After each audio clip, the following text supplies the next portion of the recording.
তো আজকে পুঁই শাক রান্না করব। তো পুঁই শাক রান্না করার জন্য এই তো এখন সব পুঁই শাকগুলো মানে কেটে নিছি। এগুলো হচ্ছে মসুরের ডাল দিয়ে রান্না করব, মানে জামাই খাবে মসুরের ডাল দিয়ে। তো রোজা রেখে অনেক শরীর ক্লান্ত, তো এখন কাটা বাছা করে রাখলাম, সন্ধ্যার আগে রান্না করব। সেই রান্নার ভিডিও আপনাদের সাথে শেয়ার করব, অবশ্যই দেখতে পাবেন। তো এই পুঁই শাক কার কার পছন্দ অবশ্যই বলবেন। আমার তো ভীষণ ভালো লাগে ডাল দিয়ে রান্না করলে।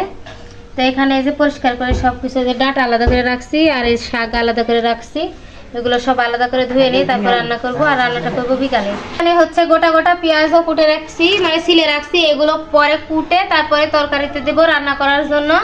তো আজকে শরীরটা আসলে অনেক খারাপ, রোজা লেগে গেছে। এই কয়টা রোজা করছি, তো এরকম ভাবে কোনোদিন শরীরটা খারাপ করেনি, রোজা লাগেনি।